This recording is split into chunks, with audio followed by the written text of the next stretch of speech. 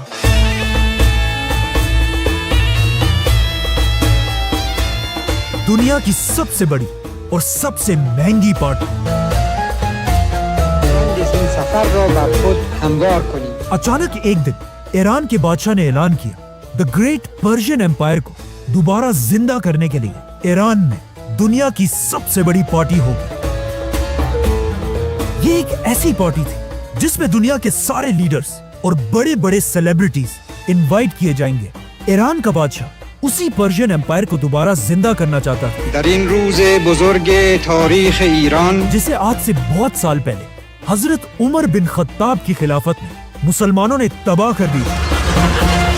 اس party کے لیے ایران کے ڈیزرٹ کے بیچ میں ایک نئی سٹی بنائی گئی اور اپنے VIP مہمانوں کے لیے ایران کے بادشاہ نے 600 لیموزینز منگوائی, سونے کی پلیٹس میں کھانا کھلایا, جس کے بعد ایران کے بادشاہ نے سب کو اپنے سامنے کھڑا کیا اور اپنے سونے کے تخت پر ایسے بیٹھا کہ اب وہی پرشین امپائر کا نیا شہنشاہ ہے. لیکن اب جب ایران کا بادشاہ اپنی عیاشی کی زندگی گزار رہا تھا, وہاں ایران کے غریب لوگ سوچنے لگے کہ ہم یہاں کھانے پینے کی چیزوں کو ترس رہے ہیں اور ہمارا بادشاہ سونے کی پلیٹ میں کھانا کھاتا ہے. اسی لیے اس پارٹی کے بعد ایران کے لوگ بہت تیزی سے امام خمینی کی سوچ کی طرف بڑھنے لگے اور خمینی نے بھی اپنی کیسٹس میں اعلان کیا شنیدن مطالب حق کہ ایران کا بادشاہ آج کے دور کا یزید ہے. آہستہ آہستہ خمینی ایران میں اتنا طاقتور ہوا کہ ایران کے بادشاہ کو سمجھ آ گئی کہ اب اسے صرف ایک ہی طاقت خمینی سے بچا سکتی ہے, سپر پاور امریکہ.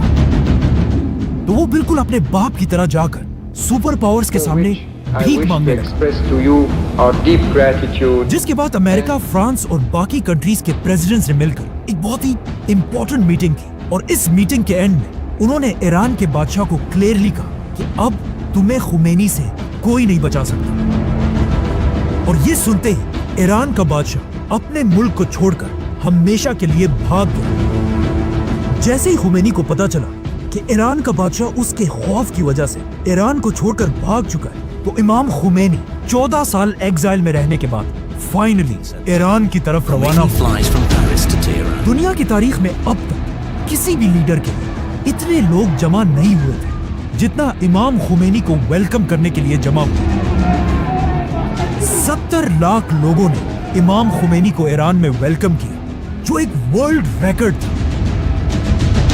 جیسے ہی خمینی ایران پہنچے, ایران کی زمین سے پہلی بار ڈیتھ ٹو امریکہ اور ڈیتھ ٹو اسرائیل کے نعرے لگنے لگے. خمینی کے فالوورز نے امریکہ کی ایمبیسی کے سارے لوگوں کو گرفتار کر لیا اور خمینی نے امریکہ کے پریزیڈنٹ کا نام لے کر کہ میں ان 50 لوگوں کو تب تک رہا نہیں کروں گا جب تک تم امریکہ ایران کے بادشاہ کو ہمارے حوالے نہیں کرتے. اور یہاں سے پہلی بار امریکہ اور ایران کی دشمنی شروع ہوئی. لیکن ایران کا بادشاہ کبھی بھی واپس ایران نہیں آیا اور اس کے مرنے کے بعد اس کے بیٹے نے ایران کا نیا شاہ ہونے کا اعلان کیا. ناؤ ایران میں خمینی نے اپنی نئی اسلامک حکومت بنائی. لیکن جیسے ہی خمینی ایران کا لیڈر بنا, at the same time Iran کے بالکل پاس عراق میں بھی ایک نیا لیڈر بنا, صدام حسین. لیکن یہاں مسئلہ یہ تھا کہ دنیا کے باقی لیڈرز خمینی کی طاقت سے بہت ڈرتے تھے, کیونکہ خمینی اپنے سپیچز میں بار بار باقی مسلمان دنیا کی عوام کو اپنے بادشاہوں کے خلاف بغاوت کرنے پر ابھارتے تھے. یہ دیکھ کر عراق کے لیڈر صدام حسین نے امریکہ اور عرب لیڈرز کے کہنے پر خمینی پر حملہ کر دیا اور 8 سال تک ایران اور عراق کے درمیان ایک بہت ہی سخت جنگ ہوئی. لیکن صدام حسین کے پاس پوری دنیا کی سپورٹ ہونے کے بعد بھی وہ خمینی کو اس کے تخت سے ہٹا نہیں سکا. اور آخر 8 سال بعد جیسے یہ جنگ ختم ہوئی اس کے کچھ ہی عرصے بعد امام خمینی اس دنیا سے چلے گئے۔ خمینی کا جنازہ دنیا کی تاریخ کا سب سے بڑا جنازہ تھا کیونکہ اس کے جنازے میں 1 کروڑ لوگ شامل تھے، جو آج تک grains book of world records میں کسی بھی لیڈر کے لیے دنیا کی سب سے بڑی گیدرنگ ہے۔ جس کے بعد ایران کے منسٹرز نے مل کر خمینی کے بعد اپنا نیا لیڈر چوز کیا، آیت اللہ خمینی کا اسٹوڈنٹ آیت اللہ علی خامنائی، جو آج تک ایران کا سپریم لیڈر ہے۔ عراق کے ساتھ جنگ ختم ہونے کے بعد ایران کے لیڈرز کو سمجھ آ گئی کہ اب امریکہ اور اسرائیل ان کا پیچھا کبھی نہیں چھوڑیں گے جب تک ایران کے پاس اپنا خود کا ایٹم بم نہ ہو۔ لیکن اب مسئلہ یہ تھا کہ ایٹم بم بنانا کوئی آسان کام نہیں ہے، یہ ایک بہت ہی مشکل ٹیکنالوجی ہے اور اس وقت کوئی بھی ایران کو یہ ٹیکنالوجی دینے کے لیے تیار نہیں تھا۔ تو اب ایران کسی ایسے میریکل کا انتظار کر رہا تھا کہ دنیا کا کوئی ملک اس کی ایٹم بم بنانے میں مدد کرے، اور عجیب بات یہ ہے کہ ایگزیکٹلی ایسا ہی ہوا۔ ایران کے بالکل قریب ایک ملک، دنیا کی پہلی اسلامک کنٹری پاکستان نے اپنا پہلا ایٹم بم بنایا۔ Pakistan today successfully conducted 5 nuclear tests. Pakistan کا ایٹم بم بنانے کے بعد عبد القدیر خان بہت ہی سیکرٹلی ایران کو ایٹم بم بنانے کے لیے سینٹریفیوج ٹیکنالوجی بھیجنے لگا۔ ایٹم بم بنانے کے لیے سینٹریفیوج مشین سب سے امپورٹنٹ چیز ہے، جو آسان الفاظ میں بالکل ایک واشنگ مشین کی طرح گھومتا رہتا ہے، لیکن اس میں کپڑوں کے بجائے یورینیم ڈالا جاتا ہے۔ اگر اس مشین میں یورینیم کو تھوڑی دیر کے لیے رکھا جائے 5% تک تو اس سے بجلی بنتی ہے، لیکن اگر یورینیم کو بہت دیر تک اس مشین میں رکھ کر گھمایا جائے 90% تک تو اس سے ایٹم بم بنتا ہے۔ ایران پاکستان کی اس ٹیکنالوجی کو یوز کر کے بہت تیزی سے نیوکلیئر پلانٹس بنانے لگا، لیکن جیسے ایران نے یہ سب کرنا شروع کیا، امریکہ کو کسی طرح اس سب کی خبر مل گئی۔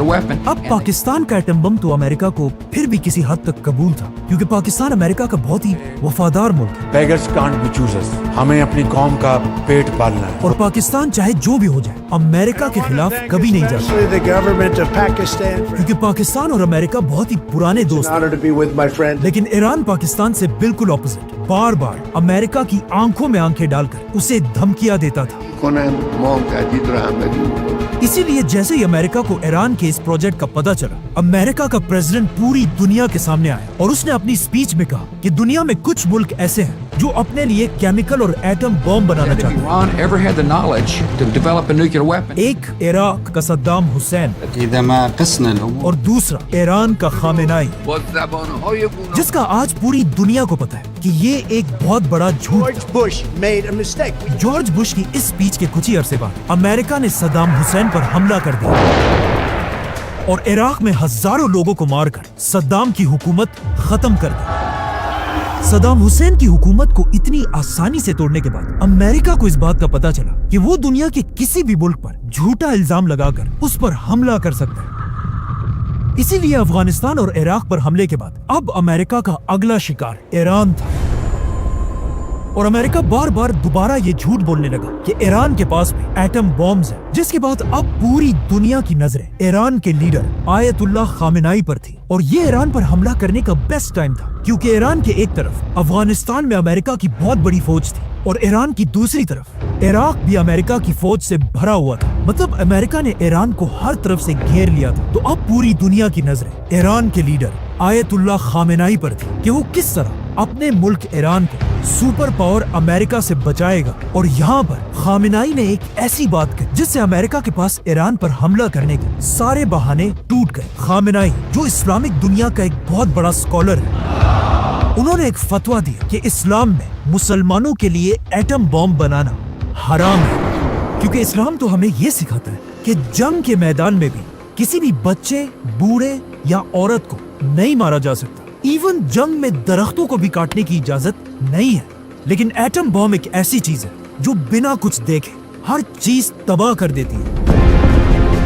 اسی لیے ایران کے خامنائی نے ایٹم بم کو مسلمانوں کے لیے حرام کہا، اور ساتھ یہ اعلان کیا کہ ایران کا ایٹم بم بنانے کا کوئی ارادہ نہیں ہے اور ایران کے دروازے سب کے لیے کھول دے، اور ساتھ یہ اعلان کیا کہ دنیا کی کوئی بھی ایجنسی ایران آ کر خود دیکھے کہ ایران کا ایٹم بم بنانے کا کوئی ارادہ نہیں ہے۔ لیکن UN کی ٹیم نے ایران جا کر یہ دیکھا کہ ایران کے سارے نیوکلیئر پلانٹس بالکل اسی ڈیزائن پر بنے ہیں جس طرح پاکستان میں بنائے گئے ہیں، اور پوری دنیا کو سمجھ آ گئی کہ ایران نے یہ ٹیکنالوجی پاکستان سے خریدی ہے، اور پاکستان پر اتنا پریشر بڑھنے لگا کہ خود عبد القدیر خان نے ٹی وی پر آ کر اس بات کو ایکسپٹ کی اور پھر سب سے معافی مانگی۔ اور پاکستان نے دنیا کو خوش کرنے کے لیے عبد القدیر خان کو گرفتار کر کے اسے اپنے ہی گھر میں بند کر دیا۔ خامنائی کے اس فتوے کے بعد امریکہ کے پاس ایران پر حملہ کرنے کا اب کوئی بہانہ نہیں تھا، لیکن دنیا میں ایک کنٹری ایسے تھی جو بار بار امریکہ کو ایران پر حملہ کرنے کے لیے مجبور کر دیا، لیکن امریکہ نے اسرائیل کی بات نہیں مانی۔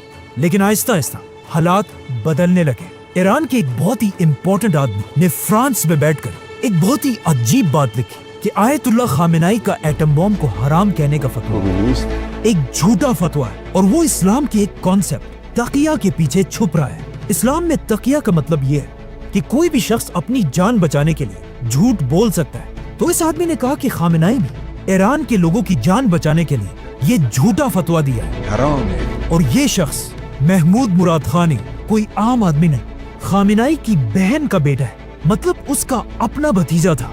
خامنائی کی بہن اور اس کا یہ بیٹا ایران میں اس کے سب سے بڑے دشمنوں میں سے ہے۔ انہی دنوں امریکہ کا بھی ایران پر شک بڑھنے لگا، جس کے بعد آخر 2009 میں امریکہ نے ایران پر بہت ہی سخت سینکشنز لگائے۔ اس گراف کو دیکھیں، امریکہ کے سینکشن سے پہلے ایران کی اکانومی بہت تیزی سے اوپر جا رہی تھی، لیکن جیسے ہی امریکہ نے سینکشنز لگائے ایران کی پوری اکانومی بالکل بیٹھ گئی۔ امریکہ کے ان سینکشنز کے بعد ایران جیسی آئل اور گیس سے مالا مال کنٹری بالکل بینکرپٹ ہونے لگی۔ امریکہ کی مرضی کے بغیر ایران اپنا گیس پوری دنیا میں کسی کو نہیں بیچ سکتا۔ ایون اپنے قریبی ملک پاکستان سے ڈیل کے بعد بھی پاکستان ایران سے گیس نہیں خریدتا، اور ایران کی سستی گیس چھوڑ کر دور قطر سے LNG منگواتا ہے۔ یہ ایسا ہی ہے کہ کوئی کسی بڑے چودھری کے ڈر سے اپنے گھر کے پاس والی دکان کی چیزوں کو چھوڑ کر روز دور جا کر مہنگی چیزیں خریدتا ہو۔ صرف 3 بڑی کنٹریز دنیا میں ایسی ہیں جو ایران کے ساتھ آج بھی بزنس کرتی ہیں، چائنا، رشیا اور انڈیا۔ آخر امریکہ کے ان سینکشنز کی وجہ سے ایران کے حالات اتنے خراب ہوئے کہ ایران کی گورنمنٹ امریکہ سے ڈیل کرنے کے لیے تیار ہو گئی، اور آخر امریکہ کے پریزیڈنٹ باراک اوباما کے ساتھ ایران نے نیوکلیئر ڈیل کہ ایران ایٹم بم نہیں بنائے گا، جس کے بدلے میں امریکہ ایران سے سارے سینکشنز ہٹا دے گا اور ایران کی اکانومی دوبارہ سٹرونگ ہو جائے گی، جو دونوں ملکوں کے لیے ایک بہت بڑی کامیابی تھی۔ لیکن پہلے دن سے امریکہ میں ایک شخص ایسا تھا جو اس ڈیل کے سخت خلاف تھا، ڈونلڈ ٹرمپ۔ اور ڈونلڈ ٹرمپ اس ڈیل کے اس لیے خلاف تھا کیونکہ امریکہ میں یہودیوں کا ایک بہت بڑا نیٹ ورک ہے جن کے سپورٹ کے بغیر امریکہ میں کوئی کچھ بھی نہیں کر سکتا۔ اسی لیے اپنے پہلے الیکشنز جیتنے کے کچھ ہی عرصے بعد ڈونلڈ ٹرمپ نے ایران سے کی ہوئی ڈیل ختم کر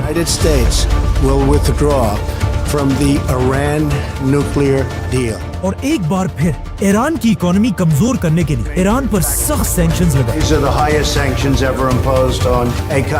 جس سے ایران کی اکانومی ایک بار پھر تیزی سے گرنے لگی۔ لیکن آف کورس ایران بھی ایران ہے، وہ باقی مسلم دنیا کی طرح ڈر کر خاموش رہنے والا نہیں تھا۔ جیسے ہی ٹرمپ نے ایران پر پابندیاں لگا، ایران نے اپنا نیوکلیئر پروگرام دوبارہ شروع کیا۔ لیکن دوسری طرف ڈونلڈ ٹرمپ کو بھی سب جانتے کہ وہ دنیا میں اپنے علاوہ کسی کی بھی بدماشی برداشت نہیں کرتا۔ جب ایران نے امریکہ کی آنکھوں میں آنکھیں ڈالی، ڈونلڈ ٹرمپ نے انہیں سبق سکھانے کے لیے اچانک ایک دن ایک میزائل حملے سے ایران کے آرمی چیف قاسم سلیمانی کو اڑا دیا۔ یہ ایران اور اس کے عوام کے لیے ایک بہت ہی بے عزتی کی بات تھی کہ کوئی اتنی آسانی سے پوری دنیا کے سامنے ان کے آرمی چیف کو مار دے، جس سے آہستہ آہستہ ایران میں امریکہ کے خلاف غصہ بڑھنے لگا۔ اور جیسے ہی سلیمانی کی موت کے بعد ایران میں نئے الیکشنز ہوئے، ایران کے اگلے الیکشنز میں ایک نیا پریزیڈنٹ آیا، ابراہیم رئیسی، جو ایران کا بہت ہی سخت پریزیڈنٹ تھا اور کسی حال میں بھی امریکہ اور اسرائیل کے سامنے جھکنے کے لیے تیار نہیں تھا۔ ابراہیم رئیسی کے پریزیڈنٹ بنتے ہی ایران کا نیوکلیئر پروگرام دوبارہ بڑھنے لگا، اور اس کے ساتھ ہی صدر بنتے ہی سب کو یہ بات کلیئرلی سمجھا دی کہ ایران اب امریکہ سے کوئی ڈیل نہیں کرے گا. اور اس کے ساتھ ہی انہوں نے اسرائیل کے خلاف لڑنے والے سارے گروپس کو فنڈنگ اور ویپنز بھیجنا شروع کیے اور انہی کے دور میں اسرائیل اور غزہ کی وار شروع ہوئی. لیکن ہم سب کو پتا ہے جب کوئی بھی لیڈر امریکہ اور اسرائیل کے خلاف اتنا اوپنلی بولتا ہے تو اس کے ساتھ کیا ہوتا ہے. President Raisi died when their helicopter crashed on Raisi کے جانے کے بعد آج سے 1 سال پہلے ایران میں دوبارہ الیکشنز ہوئے جس میں ایران کی عوام نے ابراہیم رئیسی سے بالکل اپوزٹ لیڈر چوز کیا جو ایک بہت ہی سافٹ اور کام انسان ہے. سلام و درود به ملت عزیز و رشید ایران. جس نے پریزیڈنٹ بنتے ہی سب سے پہلے اعلان کیا کہ ہم آج بھی آیت اللہ خامنائی کے اسی فتوے کے ساتھ مضبوطی سے کھڑے ہیں دستور و فتوای مقام معظم رهبری اور ایران کبھی بھی ایٹم بم نہیں بنائے گا. Nukes, they are not developing nukes. ساتھ ہی انہوں نے یہ بھی کہا کہ ایران امریکہ بلکہ پوری دنیا کے ساتھ ڈیل کرنے کو تیار ہے. از نظر اعتقادی شکی نداریم. جس سے بہت ہی سیکرٹلی آج سے کچھ ہی عرصہ پہلے امریکہ اور ایران کی دوبارہ ڈیل کے لیے میٹنگز ہونے لگی. لیکن اسرائیل کبھی بھی یہ نہیں چاہتا کہ امریکہ اور ایران کی آپس میں ڈیل ہو جائے اور اسرائیل ہر طرح کی کوشش کرنے لگا جس کے بعد اسرائیل دوبارہ ایران پر جھوٹے الزام لگانے لگا. Iran has never given up its quest for nuclear weapons. کہ ایران 1 مہینے کے اندر ایٹم بم بنا